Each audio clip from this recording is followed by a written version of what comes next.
بسم اللہ الرحمن الرحیم ابواب الطہارت عن رسول اللہ صلی اللہ علیہ وسلم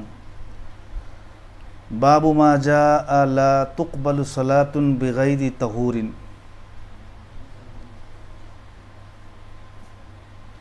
به قال حدثنا قتيبة بن سعيد قال أخبرنا أبو عوانة عن سماك بن حرب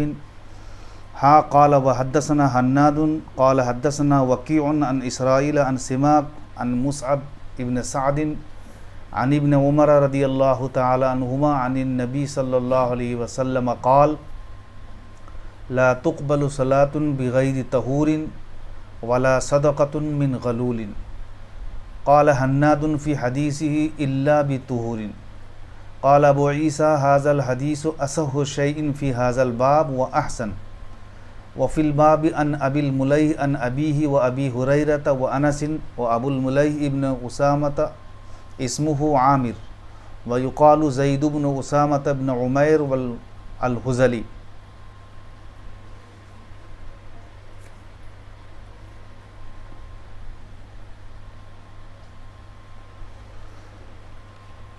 ترمذی شریف کے ابواب الطہارت میں سے یہ پہلا باب ہے جو ہے باب ما جاء لا تقبل صلاة بغیر طہور۔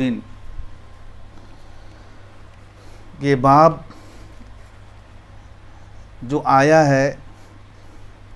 کہ کوئی بھی نماز بغیر طہور کے، بغیر پاکی کے، مراد یہاں بغیر وضو کے قبول نہیں ہوتی۔ تمام تراجم میں سب سے اسہل اور آسان ترجمہ ترمذی شریف ہے، اسہل التراجم ہے یہ، یعنی جتنے بھی اور احادیث کی کتابیں ہیں اور جنہوں نے ابواب باندھا ہے تو ترجمۃ الباب اور باب کی جو مناسبت ہے لائی گئی حدیث شریف سے، بہت سارے جیسے کہ بخاری شریف ہے اور دیگر احادیث کی کتابیں ہیں، کبھی کبھی بڑی مشکل کا سامنا کرنا پڑتا ہے کہ لائی گئی حدیث شریف کا کیا ربط ہے باب سے، جسے ترجمۃ الباب کہا جاتا ہے۔ خصوصاً بخاری شریف میں کبھی کبھی ایسا طریقہ امام بخاری اپناتے ہیں کہ کوئی بھی مناسبت بظاہر نظر نہیں آتی ہے کہ اس حدیث شریف کا کیا ربط ہے اور کون سی مناسبت ہے باب سے، بہت دقیق اور بہت ہی باریک ہوا کرتا ہے۔ لیکن ترمذی شریف میں امام ترمذی رحمۃ اللہ علیہ نے بہت ہی اسہل طریقہ اپنایا اور آسان طریقہ اپنایا۔ ہر باب کم از کم اکثر و بیشتر ابواب اس کے ایسے ہیں، من و ان وہ باب وہی ہوتا ہے جو حدیث شریف کے الفاظ ہوا کرتے ہیں۔ اگر دو جملے مثلا کسی حدیث شریف میں ہے تو اس کا ایک جملہ من و ان رکھ دیا گیا باب میں۔ اسی قبیل سے یہ باب بھی ہے کہ باب ما جاء لا تقبل صلاة بغیر طہور، یہ باب باندھا ہے۔ اور حدیث شریف جو لائی ہے امام ترمذی رحمۃ اللہ علیہ نے بالکل یہی الفاظ ہیں حدیث شریف میں بھی، جیسے کہ ابھی میں نے حدیث شریف پڑھی ہے ترمذی شریف کی، اس ضمن میں جو امام نے حدیث پیش کی ہے حضرت عبداللہ بن عمر رضی اللہ تعالیٰ عنہ کے واسطے سے، حدیث بھی وہی ہے کہ لا تقبل صلاة بغیر طہور ولا صدقۃ من غلول۔ اس میں ولا صدقۃ من غلول زائد اس معنی کر کہ باب میں یہ جز نہیں ہے، باب میں صرف ہے لا تقبل صلاة بغیر طہور۔ تو یہ اسہل التراجم اسی لیے ہے کہ ترمذی شریف کے اکثر تراجم یعنی اکثر حدیث شریف اپنے باب سے مطابقت رکھنے والی ہے، سب سے زیادہ اسہل، یعنی طالب علم کو کوئی دشواری نہیں پیش آتی کہ وہ ربط تلاش کرے اور مناسبت تلاش کرے کہ کون سی مناسبت اس حدیث شریف کی باب سے ہے۔ تقبلو یہ مشتق ہے قبول سے، قبیلہ یقبلو باب سمیع یسمعو سے آتا ہے، یہ قبول کے معنی میں ہے۔ قبول کے دو معنی ہیں، ایک ہے قبول بمعنی صحت یعنی صحیح ہونا، صح یصیح باب ضربہ یضرب سے، تو صحیح ہونے کے معنی کو بھی ادا کیا جاتا ہے اس لفظ سے یعنی قبول سے بمعنی صحت۔ اور ایک معنی اس کا آتا ہے اجزاء یجزو اجزاء باب افعال سے، یعنی کافی ہونے کے معنی میں بھی یہ لفظ استعمال کیا جاتا ہے، لا تقبلو ای لا تجزیو۔ اور جب صحت کے معنی میں لیں گے تو لا تقبلو ای لا تصیح، صحیح نہیں ہے نماز۔ یعنی جب یہ دو معنی ہے تو قبول کا ایک معنی بمعنی صحت اور ایک قبول بمعنی جو ہے اجزاء یجزی یعنی کافی ہونا۔ تو قبول بمعنی صحت، یہ اس کی تعریف شرائط اور ارکان کے اجتماع کو قبول بمعنی صحت کہتے ہیں۔ مطلب جو چیز ہے اس کے جو شرائط ہیں، اس کے جو ارکان ہیں، وہ جو ہیں جمع ہو جائیں کسی چیز میں، کیونکہ جب تک وہ شرائط میں سے ایک شرط بھی فوت ہو جائے گی یا اس کے جو ارکان ہیں اس کا کوئی ایک رکن بھی اگر فوت ہو جائے گا تو وہ چیز نہیں ہو سکے گی، بروئے کار نہیں آئے گی، اس لیے کہ شرط مفقود ہے یا اس کا رکن جو ہے مفقود ہے، نہیں ہے۔ تو شرائط اور ارکان کے اجتماع کو کہتے ہیں۔ تو اس وقت میں یہ پہلا معنی استعمال ہوتا ہے کہ جب یہ صحت کے معنی میں ہو، لا تصیح، صحیح نہیں ہے یعنی نماز ہی نہیں ہوگی، یہ بمعنی اول ہے یعنی صحیح ہونے کے معنی میں ہے۔ ثانی کی تعریف یعنی دوسری جو کا معنی اس کا ادا کیا گیا تھا کہ بمعنی اجزاء یجزو یعنی کافی ہونے کے معنی میں آتا ہے، اس کی تعریف یہ ہے کہ ما یترتب علی العمل من وقوعہ موقع الرضا۔ مطلب یہ ہے کہ رضا کے موقع پہ، رضا یعنی پسندگی اور خوشنودی کے موقع میں وہ چیز جو واقع ہونے کے عمل کے اوپر مترتب ہو، یعنی وہ چیز کہ جس کے واقع ہو جانے سے اللہ تعالیٰ کی رضا آ جاتی ہے۔ ایک ہے اللہ تعالیٰ کی پسندگی یعنی اللہ تعالیٰ جیسے اس سے راضی ہو گیا، قبول جسے کہتے ہیں۔ تو مقبول کا معنی یہ ہے کہ نماز جیسے مثال میں یوں سمجھا جائے اس کو کہ نماز صحیح ہو گئی، اس کے شرائط پائے گئے، اس کے ارکان پائے گئے، جو بھی اس کے رکن ہیں، رکوع پایا گیا، سجدہ پایا گیا، قیام قرات وغیرہ جو اس کے شرائط ہیں، اس کے پہلے جگہ کا پاک ہونا، بدن کا پاک ہونا، یہ سب چیزیں الحاصل سب پائی گئیں تو نماز صحیح ہو گئی۔ لیکن نماز صحیح ہونے کے ساتھ ساتھ مقبول ہوئی یا نہیں ہوئی اس کا پتہ نہیں ہے۔ موقع رضا میں یہ نماز واقع ہوئی یا نہیں ہوئی، یعنی اللہ کی رضا یہ لائی کہ نہیں لائی، کوئی شخص نہیں کہہ سکتا ہے۔ وہ یہ نہیں کہہ سکتا ہے کہ میری نماز عند اللہ مقبول ہو گئی، نہیں کہا جا سکتا ہے۔ یہ عند اللہ مقبول ہو جانا، یہ مقبول یہ ہے صحیح ہونا، یعنی یہاں شرائط تو پائے جاتے ہیں، اجتماع تو پائے جاتے ہیں، نماز تو صحیح ہو گئی، لیکن اللہ کے نزدیک مقبول ہوئی یا نہیں ہوئی یہ ہے دوسری تعریف۔ ما یترتب علی العمل من وقوعہ موقع الرضا، یہ قبول بمعنی رضا کہتے ہیں، یعنی وہ ثواب جو کسی عمل پر مرتب ہوتا ہے اس عمل کو اللہ کو پسند آنے کی وجہ سے، اسی ثواب کو نماز ہم پڑھے، اس نماز سے ہم کو ثواب ملا یا نہیں ملا یہ اللہ کے نزدیک ہے، اسے قبول بمعنی رضا کہتے ہیں۔ تو قبول بمعنی رضا کو اردو میں ہم وہی عمل کا مقبول ہونا کہتے ہیں، اپنے سمجھ کے مطابق، اپنے کے مطابق ہم کہتے ہیں عمل کا مقبول ہونا۔ تو مقبول ہونا کب؟ یعنی اللہ تعالیٰ کی رضا اس میں اگر آ جائے یا نہ آئے، تو آ جائے تو نماز مقبول ہے، رضا اگر نہیں آئی ہے اگرچہ نماز پائی گئی ہے تو پھر کہتے ہیں نماز مقبول ہوئی کہ نہیں ہوئی، نماز تو صحیح ہو گئی شرائط کے پائے جانے کی وجہ سے اور ارکان کے پائے جانے کی وجہ سے۔ اس کے بعد یہ جاننا چاہیے کہ قبول کی ان دونوں جو قسموں میں کون سی مناسبت ہے، کون سا اس میں تعلق ہے، یعنی قبول بمعنی صحت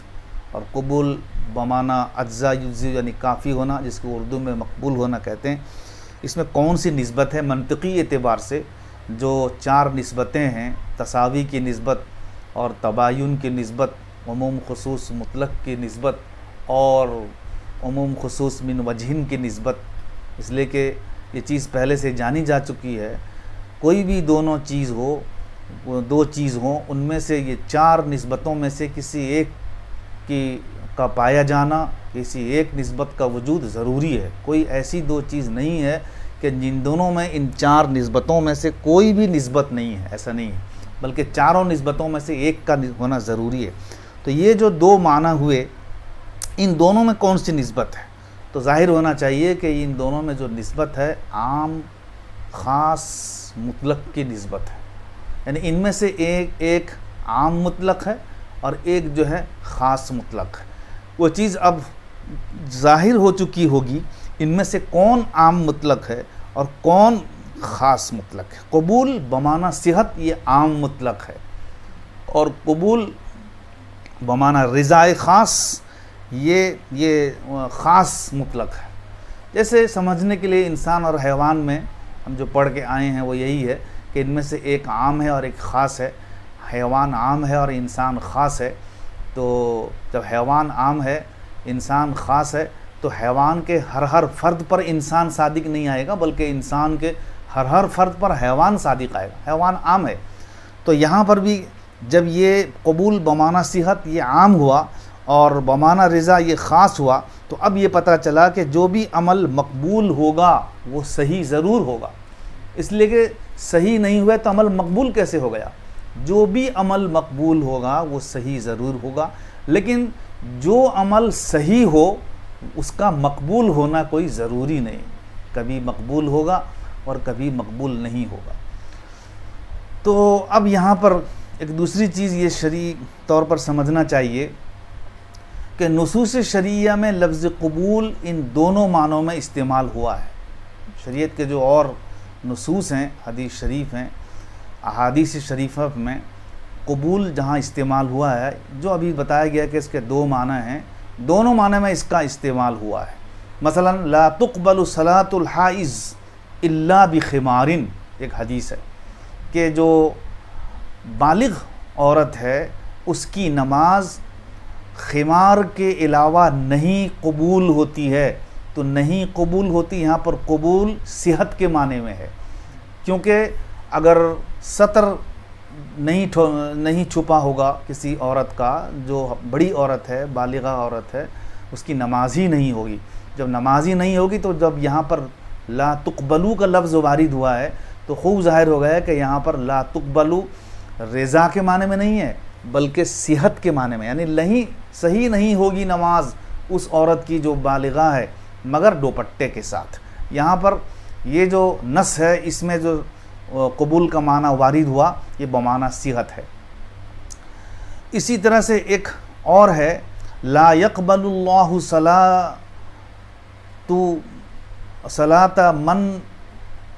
اتا الراکن، الراک عربی میں کہتے ہیں کہ جو آدمی کسی ایسے ہاتھ دیکھنے والا یا ہتھیلی دیکھنے والا کے پاس آیا اور اس کو پوچھنے کے لیے کہ میرا مستقبل بتائیے اور یہ ہے کہ میری بھوشیت بتائیے، تو حدیث میں آتا ہے کہ لا يقبل اللہ صلاۃ من اتا الراکن، جو الراک کے پاس آیا اللہ تعالیٰ اس کی نماز قبول نہیں کرتے۔ تو قبول نہیں مطلب یہ ہے کہ وہ اگر نماز پڑھے گا تو نماز اس کی صحیح ہو جائے گی، لیکن اس کی نماز مقبول نہیں ہوگی۔ یہاں پر دیکھیے پہلے میں لا تقبل صلاۃ حائضین میں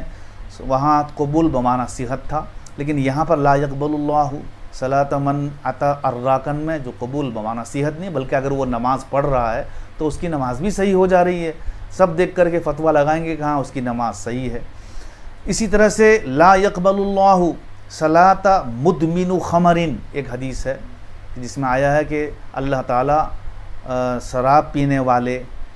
جو مومن ہیں اس کی نماز کو قبول نہیں کرتے ہیں۔ تو اگر کوئی شرابی ہے وہ اگر نماز پڑھ رہا ہے تو شرائط اور ارکان سب پائے جا رہے ہیں، اس کی نماز تو ہے صحیح ہے، لیکن یہاں پر قبول، یہاں اللہ تعالیٰ، اللہ کے رسول فرماتے ہیں اللہ تعالیٰ قبول نہیں فرماتے ہیں، یہاں قبول بمعنی رضا ہے، یعنی اس کی نماز صحیح تو ہو جا رہی ہے لیکن اللہ تعالیٰ اس کی نماز کو قبول نہیں کریں گے۔ اسی طرح سے آیا ہے لا يقبل اللہ صلاۃ عابق حتی یرجع الی مولاہ، کسی بھگوڑے کی نماز اللہ تعالیٰ اس وقت تک قبول نہیں کرتے ہیں جب تک کہ وہ اپنے مولا کے پاس واپس نہ آ جائے۔ تو یہاں پر بھی قبول، تو اگر وہ بندہ جب تک کہ اپنے مولا کے پاس نہیں آیا ہے، درمیان میں نماز پڑھ رہا ہے، تو اس کی نماز تو ہو جائے گی، نماز کیوں نہیں ہوگی؟ لیکن یہاں لا يقبل اللہ سے اشارہ یہ کرنا چاہتے ہیں نماز تو ہو جا رہی ہے لیکن اس کی نماز مقبول نہیں ہے۔ تو یہاں ان تمام میں قبول کا دوسرا معنی ہے، یعنی عدم رضا کا اس کا مطلب ہے۔ تو ان سب احادیث میں قبول بمعنی رضا ہے جو ابھی میں نے عرض کیا ہے۔ اس کے بعد ایک چیز اور یہاں پر سمجھنی چاہیے کہ یہاں پر اس حدیث شریف میں جو امام ترمذی نے پیش کیا ہے کہ لا يقبل اللہ جو ہے لا تقبل صلاۃ بغیر طہور، یہاں پر قبول اور ولا صدقۃ من غلول میں، کیونکہ وہاں پر بھی لا تقبل نکلے گا محذوف کہ لا تقبل صلاۃ، جیسے یہاں پر آیا ہے چونکہ اس کا عطف دوسری جگہ وہاں ہوا ہے آئندہ، تو یہاں پر بھی لا تقبل، یہاں قبول دونوں جگہ آیا ہے، ایک جگہ بظاہر آیا ہے اور دوسری جگہ جو ہے عطف کی صورت میں آیا ہے، لا تقبل صلاۃ بغیر طہور، اور ولا تقبل یہاں پر محذوف ماننا پڑے گا، ولا تقبل جو ہے صدقۃ من غلول، تو یہاں پر دونوں جگہ قبول آیا ہے۔ لیکن غور کرنے کی چیز ہے کہ دونوں جگہ قبول، ایسا نہیں ہے کہ دونوں جگہ قبول کا پہلا معنی مراد ہو اور ایسا بھی نہیں ہے کہ دونوں جگہ قبول کا دوسرا معنی مراد ہے، بلکہ یہاں پر ایک جگہ قبول کا پہلا معنی مراد ہے اور ایک جگہ قبول کا دوسرا معنی مراد ہے۔ لا تقبل صلاۃ بغیر طہور میں قبول کا پہلا معنی مراد ہے، کیونکہ کوئی آدمی اگر بغیر پاکی کے نماز پڑھ رہا ہے اس کی نماز قبول نہیں، قبول مطلب یہ کہ اس کی نماز ہوگی ہی نہیں، لا تصیح کے معنی میں ہے، تو یہاں قبول بمعنی اول ہے یعنی صحت کے معنی میں۔ اور دوسرا جز حدیث شریف کا جو دوسرا ٹکڑا، دوسرا جز آیا ہے، وہاں قبول کا پہلا معنی نہیں، کیونکہ حدیث میں ہے کہ ولا صدقۃ من غلول، کہ صدقہ قبول نہیں کیا جائے گا چوری کے مال سے۔ تو چوری کا مال اگر کوئی لایا ہے تو چوری کا مال اگر وہ صدقہ کر رہا ہے تو صدقہ تو اس کا ہو جائے گا، صدقہ کیوں نہیں ہوگا؟ کیونکہ صدقے میں اب کون جانتا ہے یہ چوری کا مال ہے یا نہیں ہے، بظاہر کوئی دیکھ رہا ہے تو بھائی صدقہ کر رہا ہے، لیکن یہ چونکہ چوری کے مال سے یہ صدقہ کر رہا ہے، قبول یہاں بمعنی صحت نہیں، صحیح ہے مگر اللہ کو مقبول نہیں، اس لیے کہ تم جو صدقہ کر رہے ہو مال کس کا ہے؟ وہ چوری کا مال ہے، دوسرے کا مال ہے، لہٰذا یہاں پر جو قبول آیا یہ اس کا دوسرا معنی آیا۔ یہ چیز یہاں سے ایک چیز اور ظاہر ہو گئی، یہ کوئی ضروری نہیں ہے کہ ایک نص میں یعنی ایک رواں میں، ایک روانگی میں اگر ایک جگہ معنی، اگر کوئی لفظ ایسا ہو کہ جس کا دو معنی ہو تو پہلے میں جو معنی آئے گا تو دوسرے میں بھی وہی معنی آئے، کوئی ضروری نہیں ہے۔ اس کی مثال یہی حدیث شریف ہے کہ دیکھو کہ یہاں پر پہلے جز میں تو قبول بمعنی صحت کے ہے لیکن دوسرے جز میں قبول بمعنی صحت نہیں، وہاں قبول جو ہے دوسرے معنی پہ ہے۔ اب ایک چیز اور یہاں سمجھنے کی ہے کہ کوئی بھی حدیث میں آیا ہے کہ کوئی بھی نماز بغیر پاکی کے قبول نہیں، لا تقبل صلاۃ بغیر طہور، کوئی بھی نماز بغیر پاکی کے قبول نہیں۔ اب فاقد الطہورین کا جو مسئلہ ہے اس میں فاقد الطہورین پہلے سمجھ لیا جائے کہ فاقد الطہورین کسے کہتے ہیں۔ فاقد الطہورین کا معنی یہ ہے، طہورین یہ طہور کا تثنیہ ہے، پاکی کا ذریعہ، طہورین دو پاکی کے ذریعے، تو ایک پاکی کا ذریعہ مٹی ہے اور ایک پاکی کا ذریعہ جو ہے پانی ہے۔ تو فاقد الطہورین اس آدمی کو کہتے ہیں جس کے پاس کچھ نہیں، نہ پانی ہے نہ مٹی ہے۔ تو وہ کہا ہے یعنی وہ ایسی جگہ میں ہے جس کے پاس پانی بھی نہیں ہے اور نہ وہ مٹی پا رہا ہے، حالانکہ دنیا میں جہاں بھی جائے گا تو مٹی موجود ہے۔ تو یہ فاقد الطہورین، جب آدمی کوئی ہوائی سفر کر رہا ہے، پلین میں بیٹھا ہوا ہے، جہاز میں بیٹھا ہوا ہے، اب وہ اگر اپنے پاس مٹی لے کر کے نہیں گیا ہے اور جہاز میں مثلا پانی کا انتظام ختم ہو گیا،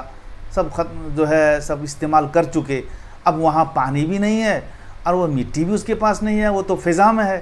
تو یہ فاقد الطہورین ہے۔ اس مسئلے میں امت کی 3 رائے ہو گئی ہیں۔ پہلی رائے امت کی یہ ہے، جس میں امام عامر شعبی رحمۃ اللہ علیہ، یہ جلیل القدر تابعی ہیں اور بہت ہی اونچے درجے کے امام عامر شعبی ہیں، ان کی 70 صحابی سے ان کی ملاقات ہوئی ہے، اور ان کے نزدیک طہارت شرط نہیں اس کے لیے، کیونکہ یہ فاقد الطہورین ہے، بغیر وضو کے جو نماز پڑھے گا۔ کیوں نہ؟ اس لیے کہ وہ فاقد الطہورین ہے۔ یہ ایک رائے ہے پوری امت میں۔ دوسری رائے امام بخاری رحمۃ اللہ علیہ کے نزدیک ہے، وہ ہیں اس رائے میں امام بخاری رحمۃ اللہ علیہ کے نزدیک طہارت شرط ہے نماز جنازہ کے لیے، لیکن طہارت تلاوت کے لیے شرط نہیں ہے۔ اس رائے میں، اس سلسلے میں امت کی جو رائے 3 ہوئی ہیں، فاقد الطہورین کا جو مسئلے میں امت کی جو 3 رائے ہوئی ہیں، یہ دوسری رائے ہے۔ پہلی رائے امام عامر شعبی کی ہوئی، اور دوسری رائے امام بخاری، وہ کہتے ہیں کہ نماز جنازہ کے لیے طہارت شرط ہے مگر سجدہ تلاوت کے لیے طہارت شرط نہیں ہے۔ تیسری رائے ائمہ اربعہ وغیرہ ہیں، اس میں 4 ائمہ ہیں، ہمارے امام ابو حنیفہ ہیں اور امام مالک رحمۃ اللہ علیہ ہیں، امام احمد ابن حنبل اور امام شافعی رحمۃ اللہ علیہ ہیں، اور پوری امت۔ اس کی رائے یہ ہے کہ طہارت شرط ہے، بغیر طہارت کے نہیں ہوگی۔ یہ اختلاف اس لیے ہوا کہ نماز جنازہ اور سجدہ تلاوت پر صلاۃ کا اطلاق ہمارے نزدیک ہوگا، نماز جنازے پر بھی صلاۃ کا اطلاق ہوگا، اور سجدہ تلاوت پر بھی صلاۃ کا اطلاق ہمارے اوپر ہوگا۔ البتہ صلاۃ جنازے پر جو صلاۃ کا اطلاق ہوتا ہے یہ تو ظاہر ہے، صلاۃ جنازہ، لیکن صلاۃ کا اطلاق سجدہ تلاوت کے اوپر جو ہوتا ہے اس کا کیوں ہوتا ہے؟ تو نماز نہیں ہے۔ تو اس کا جواب یہ ہے کہ سجدہ نماز کا ایک اہم رکن ہے۔ تو کبھی کبھی ایسا ہوتا ہے کہ تسمیۃ الجز بھی اسم الکل کے لحاظ سے ایک مقولہ ہے اور ایک قاعدہ ہے، اس کے لحاظ سے نماز کا چونکہ اہم رکن سجدہ ہے اور خاص رکن ہے، اس کے لحاظ سے سجدہ تلاوت کے اوپر بھی صلاۃ کا اطلاق کر دیا جاتا ہے، اہم رکن کے ہونے کی وجہ سے۔ یہ اتنا اہم رکن ہے، ایک حدیث میں آتا ہے کہ حینما یسجد العبد یسجد بین قدمی الرحمن، تو یہاں پر صرف سجدے کو لیا گیا یہاں پر، حالانکہ نماز مراد ہے کہ نماز میں جب آدمی سجدے میں ہوتا ہے تو وہ دونوں اپنے پروردگار کے دونوں قدم اعلیٰ شان ہی کے درمیان میں ہوتا ہے۔ تو ایسا نہیں کہ حینما یسجد العبد خالی سجدہ کر لے گا، تو یہاں پر نماز کے اہم رکن کو جو ہے لیا ہے۔ تو حینما یسجد العبد یہ بتاتا ہے کہ سجدہ اہم رکن ہے، اسی رکن کی وجہ سے سجدہ تلاوت کو بھی صلاۃ کا اطلاق جو ہے کر لیا گیا ہے۔ امام بخاری نے اس کا جواب دیا کہ عرف میں اور شریعت میں صلاۃ کا اطلاق جنازے پر تو ہوتا ہے، لیکن سجدہ تلاوت کے اوپر نہیں ہے، نہ عرف میں اس کا اطلاق ہوتا ہے نہ نصوص میں کہیں آیا ہے، لہٰذا سجدہ جو ہے یہ بتلا رہا ہے کہ اس کا لہٰذا سجدہ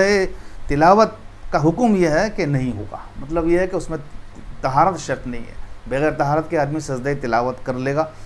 امام بخاری نے ابن عمر کا عمل بھی ذکر کیا ہے بخاری شریف میں، مگر کبھی کبھی ایسا ہوتا ہے کہ امام ابن عمر، حضرت ابن عمر جو ہے بغیر وضو کے سجدہ تلاوت کرتے تھے، وہ پیش کرتے ہیں، مگر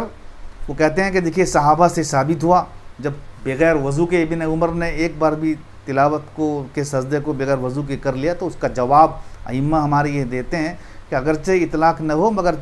جو پہلے بولے تھے کہ اس کا 2 دلیل دیا ہے کہ اس کا اطلاق، اس پر صلاۃ کا اطلاق جو ہے اس پر سجدہ تلاوت پر ہوتا نہیں ہے، تو اس کا یہ جواب دیتے ہیں کہ دیکھیں ہوتا نہیں ہے، مگر چونکہ یہ اہم رکن ہے اس لیے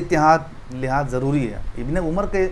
اس اثر کا جواب ہمارے ائمہ نے یہ دیا ہے، انہوں نے کہا ہے کہ کبھی کبھی ابن عمر جو ہے رحمۃ اللہ علیہ بغیر وضو کے سجدہ تلاوت کر لیا کرتے تھے، تو اس کا جواب یہ دیا ہے کہ حضرت ابن عمر رضی اللہ تعالی عنہ کا جو بخاری کا جو نسخہ ہمارے پاس یہ ہے امام زحلی کا، اس میں یہ ہے کہ کیا ہے، لیکن ایک نسخہ اور ہے، اس نسخے میں بخاری شریف کے دوسرے نسخے میں یہ ہے کہ ابن عمر یسجد علی وضوء، تو بخاری کے نسخوں میں گڑبڑی ہو گئی ہے، یعنی نسخوں میں رد و بدل ہو گیا یا نسخوں میں اختلاف ہو گیا ہے۔ جس نسخے کی بات امام بخاری رحمۃ اللہ علیہ کر رہے ہیں اس میں ہو سکتا ہے کہ سجدہ تلاوت کے لیے طہارت، بغیر طہارت کے انہوں نے تلاوت کا سجدہ کر لیا ہے، لیکن اسی بخاری شریف کا جو دوسرا نسخہ ہے، اس دوسرے نسخے میں جو نسخہ جو ہے اسیلی کا ہے، بہت سارے نسخے ہیں بخاری شریف کے، تو اسیلی کا جو نسخہ ہے اس میں ابن عمر یسجد علی وضوء کا لفظ ہے، لہذا ہمارے پاس جو نسخہ ہے اس میں علی غیر وضوء ہو سکتا ہے وہ، لیکن اسیلی کا جو نسخہ ہے، جب دونوں نسخوں میں تضاد ہوا کہ ایک نسخہ اس طرح سے ہے ایک نسخہ اس طرح سے ہے، تو بطل الاستدلال وہاں درست نہیں ہے۔ اب رہی امام عامر وغیرہ کی دلیل، وہ کہتے تھے کہ نماز جنازہ سجدہ تلاوت پر صلاۃ کا اطلاق نہیں ہوتا ہے، لہذا سجدے میں نہیں ہونے کی تو بات صاف ہے۔ جنازے پر ہونے کی بات تو وہ اس لیے کہ جنازے پر صلاۃ کا اطلاق جو ہے یہ ناقص ہے، حالانکہ جنازہ میں اگر دیکھا جائے صرف قیام ہے، رکوع نہیں ہے، سجدہ نہیں ہے، قرات بھی نہیں ہے، احناف کا جو اصل مسلک ہے اس میں نہیں ہے، تو اس پر جو اطلاق ہوتا ہے وہ ناقص ہے، مجازن ہے، اصل میں تو وہ دعا ہے، نماز میں دعا ہے، تو نماز جنازے میں اصل کیا ہے، وہ دعا ہی ہے، تو صلاۃ کا اطلاق ناقص طور پر کر دیا گیا اس میں، کہ اس میں صلاۃ کا جو اطلاق ہے مثلا قیام پایا گیا ہے اس میں، اور اس میں وضو طہارت کا ہونا ضروری، اور اس میں جو ہے اور چیزیں جیسے تکبیر کا ہونا ہے، یہ سب چیز کی وجہ سے اس کو مجازن صلاۃ کہہ دیا گیا ہے، ورنہ حقیقت میں یہ نماز نہیں ہے، یہ حقیقت میں دعا ہے۔ تو جواب اس کا یہ دیا گیا ہے کہ جیسا بھی ہو، چاہے ناقصاً ہی صحیح، صلاۃ کا تو کم از کم اطلاق آیا،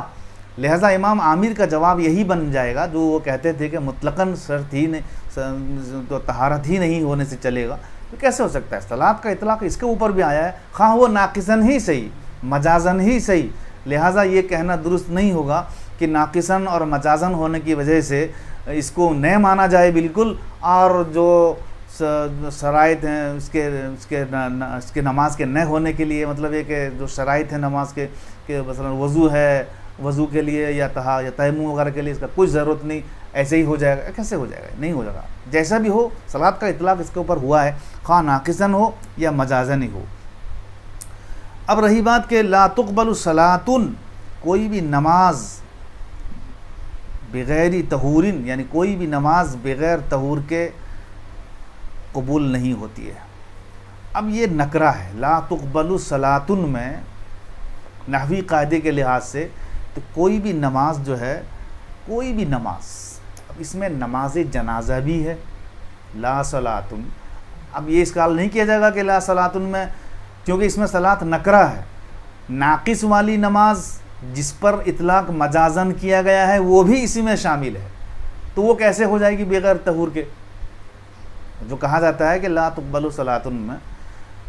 تو یہ ہماری دلیل ہے کہ لا تقبل صلاۃ، دیکھو ہماری دلیل ہے کہ اگر ایسی بات ہوتی کہ جو ناقص نماز ہے جس کے اوپر اطلاق مجازن کیا گیا ہے وہ الگ سے بیان کیا جاتا، لیکن نہیں، اس کو بھی اس میں شامل کر لیا گیا، اس لیے کہ نکرہ جب تحت نفی واقع ہوتا ہے، یہ قاعدہ نحوی ہے کہ جب کوئی نکرہ کسی نفی کے تحت میں واقع ہوتا ہے، آتا ہے، تو وہ عموم کا فائدہ دیتا ہے، تو عموم کا فائدہ مطلب یہ ہے ہر قسم کی نماز کو وہ شامل ہے، خواہ وہ اطلاق اس کے اوپر مجازن ہو یا حقیقتاً ہو، ناقصاً ہو یا کمالاً ہو، سب کو یہ عموم کی وجہ سے شامل ہے۔ طہور کا معنی پاکی حاصل کی جائے، طہور کا معنی پاکی، اور پاکی دو ہیں، اصغر اور ایک اکبر، یہاں دونوں مراد ہیں، کیونکہ کوئی بھی نماز ایسا نہیں ہے کہ حدث اصغر سے پاک ہے، حدث اکبر سے نہیں ہے، حدث اکبر سے پاک ہے، اس سے نہیں، دونوں ناپاکی سے پاک ہونا یہ ضروری ہے نماز کے لیے۔ لا تقبل صلاۃ بغیر طہور، بعض کتابوں میں یہ لکھا ہے کہ مراد یہاں اصغر ہے، یہ بالکل غلط ہے۔ کیسے؟ ارے اصغر ہے، اگر بعض کتابوں میں لکھا ہے، لیکن یہ بالکل سراسر غلط ہے، دونوں سے پاک ہونا ضروری ہے، جیسے اکبر سے پاک ہونا ضروری ہے ایسے اصغر سے بھی پاک ہونا ضروری ہے۔ ہاں اگر پانی نہیں ہے تو تیمم آدمی کر لے، تو بغیر پانی کے بغیر تیمم کے آدمی نماز کیسے پڑھے؟ تو اگرچہ فاقد الطہورین کے لیے وہاں پر امت میں اختلاف ہو گیا کہ امام احمد ابن حنبل رحمۃ اللہ علیہ کچھ کہتے ہیں،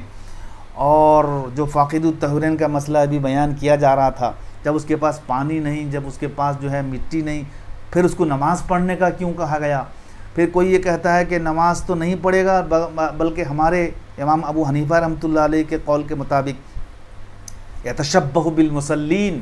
کہ اس کے ابھی تو نماز نہیں پڑھے گا لیکن کم از کم نماز کی طرح مشابہت اختیار کرے گا، ثم یقضی،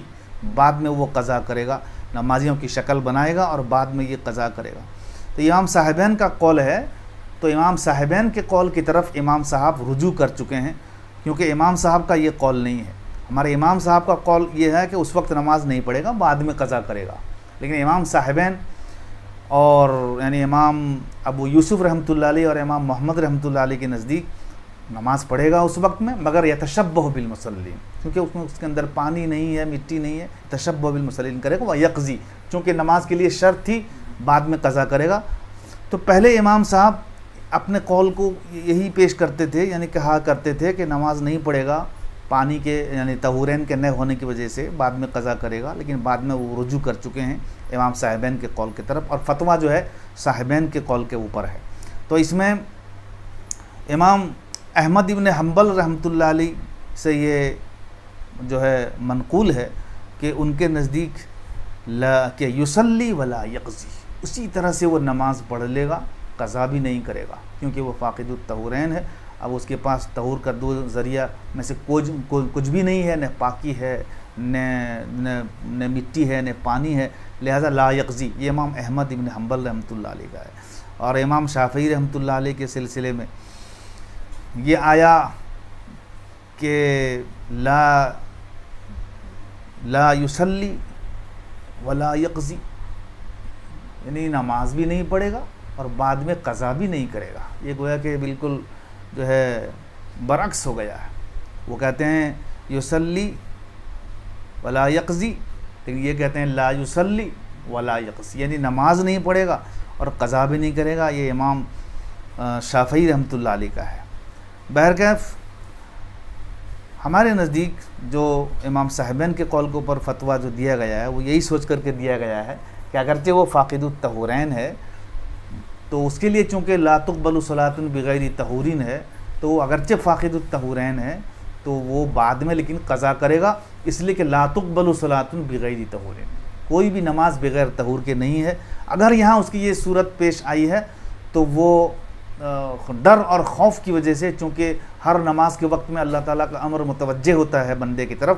تو چونکہ اس کا اب یہ مکلف نہیں ہے تو جتنا اس سے ہو سکا ہے وہ یتشبہ بالمصلین تو کم از کم کر لے اور بعد میں اس کی قضا کرے گا۔ اب رہی بات کہ ولا صدقۃ من غلول، کہ کوئی بھی صدقہ قبول نہیں ہے چوری کی مال سے۔ غلول، غلہ یغل، باب نصر ینصر سے ہے، اس کے معنی غنیمت کے مال سے چرانا، اور مجازن شریعت میں ہر مال خبیث کو کہتے ہیں غلول، خالی چوری کا مال نہیں، بلکہ پہلا معنی تو وہی ہے کہ مال غنیمت سے چرانا، کیونکہ قرآن شریف میں جو آیت آئی ہے کہ وَمَنْ يَغْلُلْ يَأْتِ بِمَا غَلَّ يَوْمَ الْقِيَامَةِ، یہ قرآن شریف کی جو آیت ہے یہ اسی واقعے کی طرف کے لیے ہے، اس کا شان نزول بھی وہی ہے کہ مال غنیمت سے کسی صحابی نے بظاہر چرا لیا تھا، مگر چرایا نہیں تھا، انہوں نے اس لیے لیا تھا، انہوں نے یہ سوچا یہ تو سارے جنگیوں کا جو لڑ رہے ہیں سارے مجاہدین کا حق ہے، لہٰذا میں بھی اس سے تقسیم سے پہلے لے لوں، مگر اس کے لیے اللہ تعالیٰ نے یہ آیت نازل فرمائی، اور ما کان لنبی ان یغل، اللہ نے فرمایا ہے۔ تو اصل معنی میں مال غنیمت سے چرانے کے معنی میں یہ آیا ہے، بعد میں مجازن شریعت میں اس کو ہر مال خبیث کے لیے لے لیا گیا ہے، یعنی ہر مال خبیث کو کہا جائے گا کہ یہ غلہ یغلو، یعنی مال حرام، دوسرے الفاظ میں مال حرام کو کہا جائے گا۔ بس حدیث شریف کا حاصل یہ ہوا کہ مال حرام میں سے کوئی بھی آدمی خیرات کرنا چاہے، صدقہ کرنا چاہے، تو وہ عند اللہ غیر مقبول ہے، یعنی اللہ کے نزدیک وہ مقبول نہیں ہے۔ اس کے بعد ایک مسئلہ یہ آیا کہ ایک شخص کے پاس کسی غیر کا مال ہے، آ گیا ہے، اس مال کو مالک کی طرف لوٹانے کی کوئی وجہ نہیں ہے، اب کوئی راستہ نہیں ہے۔ مثلا ایک شخص چوری کرتا تھا، اب وہ نیک بن گیا ہے، اب چوری کے زمانے میں جو اس نے چوری کیا تھا، اب وہ مال کو کہاں کہاں جائے گا تلاش کرنے کے لیے کہ میں کہاں کتنے زمانے سے چوری کر رہا ہوں۔ تو اب اس کے لیے مسئلہ شریعت مطہرہ میں کیا ہے؟ اگر وہ اکا دکا سے چوری کیا ہے تو شریعت کہتی ہے کہ بھائی وہی گھر والے کہ تم جاؤ اور اس کو مال واپس کرو، مگر یہاں صورت یہ بنی ہے کہ وہ کئی سالوں سے چوری کر رہا تھا، اس کے چوری کے مال کو خرچ کر رہا تھا، اور یہ پتہ بھی نہیں ہے کہاں کہاں سے میں نے چوری کیا ہے۔ تو اب اس کے لیے اب وہ جب اچھا بن گیا، نیک بن گیا، صالح بن گیا، اب اس کے لیے شریعت کیا کہتی ہے؟ شریعت یہ کہتی ہے کہ جتنے بھی اب چوری کا مال تمہارے پاس ہے، اس چوری کے مال کو تم کو صدقہ کرنا ضروری ہے۔ اب شریعت یہاں کہتی ہے، حدیث تو کہتی ہے کہ لا تقبلوا جو ہے ولا صدقۃ من غلول، اب یہاں شریعت خود کہتی ہے کہ تم صدقہ کرو، اب یہ تو چوری کا مال ہے تو کیا صدقہ کیا؟ اور شریعت یہ بھی کہتی ہے کہ اگر وہ اب اتنا مالدار بن گیا ہے کہ وہ اگر اندازے سے چوری کیے ہوئے مال کو صدقہ کر سکتا ہے تو وہ بھی کر لے۔ مثلا وہ تخمینہ لگائے کہ میں نے مثلا 50,000 روپیہ میں نے لوگوں کا چوری کر لیا اب تک، تو اگر اللہ نے اس کو دے دیا بعد میں توبے کے بعد مال دولت سے نواز دیا، تو وہ 50,000 بھی اپنے اس نیت سے خرچ کر دے، مطلب کہ صدقہ کر دے غریبوں میں۔ یہ ہے شریعت کا حکم۔ تو یہ کیسے ہوا؟ شریعت ایک طرف تو منع کر رہی ہے حدیث کے حوالے سے کہ لا صدقۃ من غلول، اور ایک طرف مسئلہ یہ بنایا گیا ہے، شریعت نے بنایا ہے کہ اس کو صدقہ کرنا ضروری ہے، تو پھر یہ کیسی بات ہے؟ تو اس کے لیے جواب یہ دیا گیا ہے، یہ جو صدقے کا حکم اس کو کیا گیا، کہا گیا، اس سے کوئی ثواب اس کو نہیں ملے گا۔ جب ثواب نہیں ملے تو صدقے سے کیا فائدہ؟ سوال یہ ہو رہا ہے، ٹھیک ہے اس کو صدقہ کرنا تو ضروری ہے اس لیے کہ وہ اس کا مال نہیں ہے، چوری کا مال ہے۔ اب جب صدقے سے اس کو کوئی ثواب نہیں ملے گا یا مل رہا ہے تو صدقہ کیوں کرے گا وہ؟ تو اس کے لیے ہمارے علماء نے یہ بتایا ہے کہ یہاں ثواب ملے گا لیکن صدقے کا ثواب نہیں ملے گا۔ ثواب پھر کس چیز کا ملے گا؟ ثواب اس چیز کا ملے گا کہ اس نے شریعت کے حکم پر عمل کیا، یعنی شریعت کے حکم کو اس نے تسلیم کیا، رضا اور رغبت اس نے دکھائی، جس کی وجہ سے رضا اور رغبت اور جذبہ پائے جانے کی وجہ سے شریعت کے حکم کے اوپر عمل کرنے کی وجہ سے اس کو ثواب ملا۔ یہ ثواب اس کو صدقے کا نہیں ملے گا، کیونکہ یہ مسئلہ بھی اپنی جگہ پر ظاہر ہے۔ کوئی آدمی اگر صدقے کی جو کی ہوئی رقم ہو یا صدقے کی کوئی چیز ہو، اس وقت اگر ثواب کی نیت کر لے گا تو گنہگار ہوگا۔ کوئی بھی مال حرام ہو، اگر وہ صدقے کی نیت کر کے کرے گا، صدقہ کرے گا تو گنہگار ہوگا۔ کیوں؟ اس لیے کہ حرام مال ہے، اس میں کیا صدقے کی نیت کر رہے ہو؟ لیکن پھر بھی شریعت اس کو جو ہے ثواب دلا رہی ہے۔ یہ ثواب دلانا اس کا اس وجہ سے نہیں ہے، یعنی یہ دوسرے شعبے سے آ رہا ہے، دوسری وجہ سے یہ ثواب اس کو مل رہا ہے کہ وہ شریعت کے حکم کے اوپر آمنا و صدقنا کہا، تسلیم کا سر اور اس کی گردن اس نے جھکائی، جس کی وجہ سے اس کو ثواب ملا ہے۔ یہ ثواب اس کو اس وجہ سے ملا ہے۔ ولا صدقۃ من غلول، کوئی بھی صدقہ جو ہے چوری کے مال سے قبول نہیں کیا جائے گا۔ اس کے بعد امام ترمذی رحمۃ اللہ علیہ نے یہ فرمایا ہے، قال ابو عیسیٰ ھذا الحدیث اصح شیء فی ھذا الباب، یہ فرمایا ہے۔ اس کا مطلب یہ نہیں ہے جو ظاہر ہے۔ ظاہر کیا سمجھ میں آ رہا ہے؟ ظاہر یہ سمجھ میں آ رہا ہے کہ ابو عیسیٰ ان کی کنیت ہے امام ترمذی کی، اور ہر جگہ یہ قال ابو عیسیٰ کہیں گے، تو یہاں کہتے ہیں، فرما رہے ہیں کہ یہ حدیث اصح شیء فی ھذا الباب ہے، یعنی اس باب میں جتنے بھی احادیث آئی ہیں سب میں زیادہ اصح یعنی صحیح، سب سے زیادہ اچھی روایت، اصح صحیح ترین روایت، اصح یہی روایت ہے. لیکن یہ ظاہر معنی یہاں پر درست نہیں ہے، کیونکہ تفتیش کے بعد اور تحقیق کے بعد یہ دیکھا گیا ہے کہ یہ حدیث شریف سب سے زیادہ صحیح نہیں ہے اس باب میں. کیونکہ اس باب میں امام ترمذی نے جو اصح شیء، اچھا جب صحیح نہیں ہے تو کون سی حدیث پھر صحیح ہے؟ اس میں سب سے حدیث صحیح مسلم شریف میں ہے. اس باب میں نے اسی باب میں اسی مسئلے پر مسلم شریف میں ایک روایت ہے ابن عمر کی، اور امام ترمذی یہ فرماتے ہیں کہ یہ اصح شیء فی حدیث پھر کیوں ہے، اسے کیوں لکھا گیا؟ جب مسلم شریف میں حدیث شریف جب آئی ہے اور ہے اس میں، تو امام ترمذی پر اس کو کیوں یہ کہتے ہیں؟ تو اس کا مطلب امام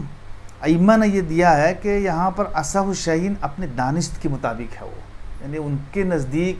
مسلم شریف کی روایت آئی نہیں، وہ جانتے نہیں یا ان تک پہنچی نہیں، جس کی وجہ سے اپنے ثوابدید کے اوپر یا اپنے علم کے مطابق، اپنے دانست کے مطابق وہ فرما رہے ہیں کہ اصح شیء فی ھذا الباب، اپنے دانست کے مطابق ہے. فقہاء کرام اور محدثین نے اس کا یہ جواب دیا ہی ہے. تو ان کے نزدیک حضرت ابن عمر کی یہ روایت جو ترمذی شریف میں ہے اپنے دانست کے مطابق اصح شیء ہے، لیکن اس فیصلے کو محدثین نے تسلیم نہیں کیا ہے. محدثین کے نزدیک حضرت ابو ہریرہ والی جو حدیث ہے جو مسلم شریف میں ہے، جو صحیحین میں بھی ہے یعنی بخاری شریف میں بھی ہے اور مسلم شریف میں بھی ہے، وہ سب سے زیادہ ہے جس کو امت نے قبول کیا ہے. خلاصہ یہ ہے کہ امت مسلمہ نے امام ترمذی کے اس فیصلے کو قبول نہیں کیا. ایسا ہوتا ہے، اور بعض جگہ اور بھی جگہ بھی سب آئیں گی جہاں پر امام ترمذی کے فیصلے کو امت نے جو ہے رد کر دیا ہے، قبول نہیں کیا ہے. ان میں سے ایک یہ ہے. تو اب تو اصح شیء فی ھذا الباب کا مطلب کیا ہوگا؟ ایک تو ظاہر مطلب یہ ہوا، لیکن یہ اپنے ظاہر مطلب بھی نہیں ہے. تو مطلب یہ ہوا کہ یہ حدیث فی نفسی ہی حسن کے درجے میں ہے، جسے اردو میں کہا جاتا ہے اندھوں میں کانا راجا، اندھوں میں کانا راجا. تو یہ جو ہے اصح شیء فی ھذا الباب کا تو ظاہری مطلب ہے، لیکن یہ اندھوں میں کانا راجا ہے مطلب یہ فی نفسی اچھی حدیث ہے، یہ کوئی خراب حدیث نہیں ہے، مگر اصح شیء نہیں ہے. اصح شیء وہ حدیث ہے جو امام جو ہے صحیحین میں ہے، اور جو ہے جو حضرت ابو ہریرہ رضی اللہ عنہ سے مروی ہے، وہ ہے اصح شیء فی ھذا الباب. اللہ تعالی ہم سب کو مسئلے کو صحیح طور پر سمجھنے کی توفیق عطا فرمائے. یم ARB دینی معلومات چینل کو سبسکرائب کریں اور گھنٹی والے نشان کو ضرور دبائیں.